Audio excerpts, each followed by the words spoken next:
Hi there. So as you all are well aware, climate change is a big issue, primarily caused by anthropogenic global warming, which is in itself primarily caused by the release of greenhouse gas emissions, predominantly CO2 or carbon dioxide. Now, you may be wondering what I've got bubbling away right behind me there. Well, that may just be a silver bullet that's part of the solution to this massive problem. What I have behind me there is known as Spirulina, which is a type of microalgae that is responsible, or well, is partially responsible for the emergence of many, if not all, plant and animal life on Earth. Now, when it comes to discussing solutions to our ecological woes, people are quick to talk about things like renewable energy, adopting electric vehicles, encouraging a more plant-based diet, and so forth. Now, those things are all well and good. However, particularly when it comes to things like adopting electric vehicles, what people don't take into consideration is that most of the world today, even in developed countries, most of our vehicles, our cars, our buses, our trains, planes, boats, and so on, are still powered by hydrocarbon fuels. Now, one of the uses of spirulina is if you take some of it and you pyrolyze it, that is, if you heat it in the absence of oxygen, what you actually get is crude oil. The exact same crude oil that you would dig out of the ground. And this is because fossil fuels is a bit of a misnomer. The fossils that came from, that resulted from dinosaurs were actually decomposed and were essentially eaten by algae. And the algae sort of decomposed in of itself and it turned into the crude oil that we've been digging out of the ground for the past couple of centuries. Now, what this means is that algae could potentially be used as a source of carbon-negative hydrocarbon fuel. And this is because of the way algae cultures actually work. You see, when you start an algae culture, whether that be spirulina like I have here, or chlorella, which are phytoplankton, or any other type of algae, when you start the culture, you start with a certain population of that algae, and then the algae grows in population, and as it grows, it absorbs CO2 as its source of carbon, it absorbs the nutrients from the nutrient solution that you provide it, and it just grows and grows in population, and you get a much denser form of algae as time goes on. Now, when it comes to harvesting the algae, if you want to maintain the culture and you want to keep it so that you can harvest it again at a later date, you need to maintain a certain level of algae population in the culture.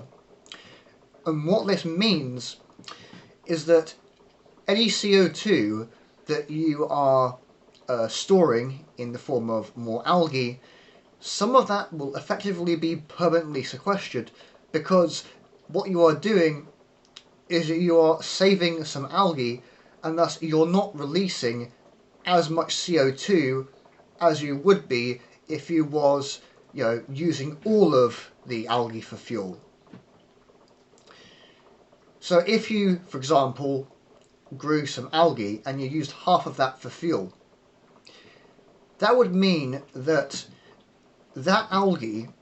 algal fuel would be net half carbon negative, because what you would be doing in that scenario is you would be growing an algae culture and you would be using half of that for fuel, and what that would mean is that half of your algae would end up back as CO2 in the atmosphere, and the other half would remain in your culture effectively as a stored form of CO2. Thus, half of the CO2 that was absorbed via algae would remain there as a form of sequestered carbon. Now, why do all this in the first place? Why not just transition straight away into having electric vehicles everywhere and, merry days, right? Well, as I said before, most of the world still uses gas-powered vehicles that, use petrol or diesel or what have you. Additionally, not everyone in the world can afford electric vehicles, especially those in developing countries. And alongside that is the looming disaster that is ecological catastrophe that we have to avoid by curbing our greenhouse gas emissions within 10 years or so, which, in case you don't know, we really don't have a lot of time. We really don't. In 2018, it was speculated by the IPCC that we had 12 years to curb our emissions in order to avoid disastrous warming. Now, you can't transition the entire world into renewable energy, into using all electric vehicles. You just can't expect that to happen in that time frame.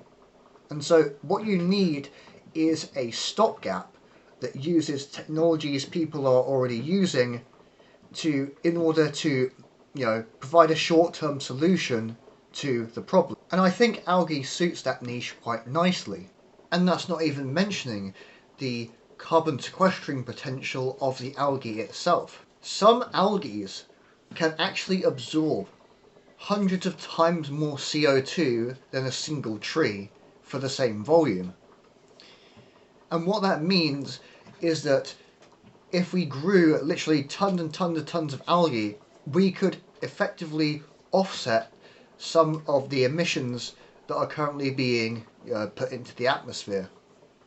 We could effectively put the brake on global warming, provided we scale it up enough. Now, fuels aren't the only thing that algae is good for. It has many other uses. It's a superfood, not just for humans, but also for plants as well and crops. It's packed full of protein and iron, which obviously is good for us. And because of its protein and omega-3 content, it could actually be used as a meat substitute. In fact, some forms of red algae have been hypothesized as being suitable substitutes for things like bacon. Many species of algae are actually accumulators of things like nitrogen and phosphorus and various other nutrients. And this means that algae could be used as a nutrient-dense fertilizer for many types of crops, which would obviously be used as a way to improve food security across the world. Now, unfortunately, at present, Spirulina and other types of algae are actually kind of difficult to get your hands on. I managed to order a bottle from a company in Sweden, as a starter culture, that I made these from, but there weren't really many other sources, and this is something that I think is worth improving on. I think that if we were to expand the availability of algae, then we could get more people growing it and more people involved in its many uses. But if you do manage to get your hands on some, there are a few considerations that you need before starting your own culture. The first thing you'll need to consider is the container you're using.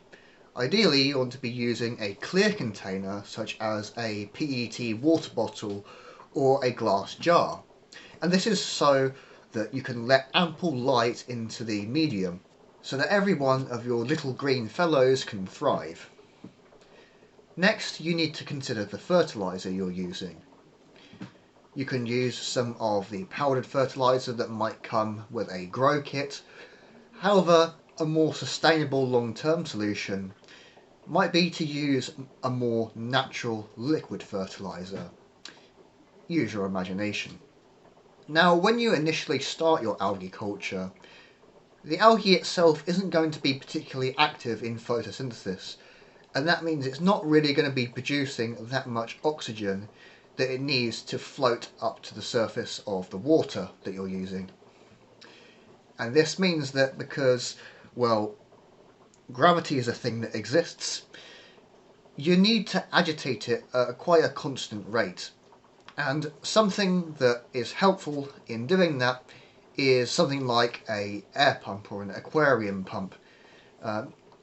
I don't recommend using a mattress pump for your algae. That would be very loud, very consuming of batteries, but something like an aquarium pump that's a lot quieter would still suffice quite adequately. In fact, that's what I'm using right now.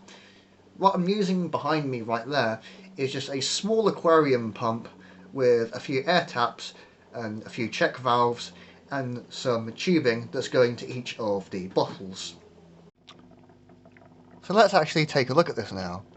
So as you can see over here, I have my pump, my aquarium pump, going to a check valve, going to these air taps, which are leading into more check valves, and each of these check valves connect to tubing, which goes to each 3 of my bottles.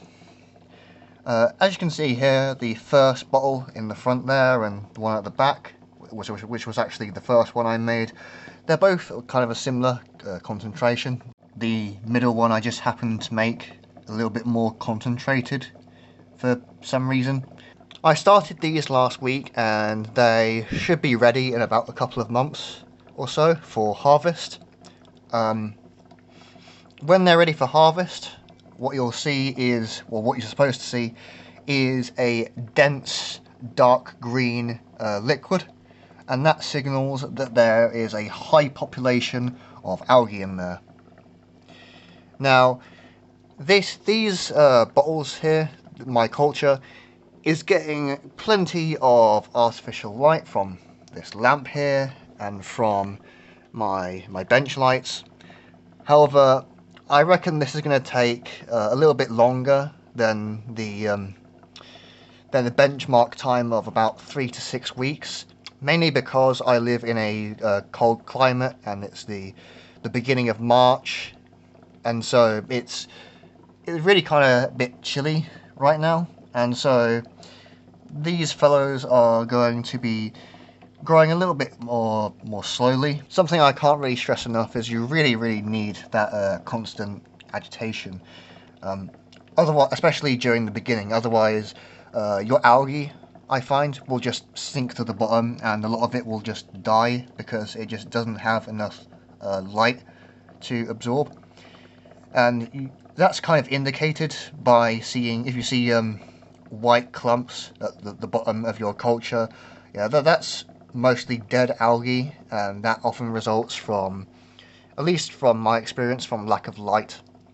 If you do have a pump for your culture, what you'll want to do sometimes is just to temporarily, intermittently turn it off.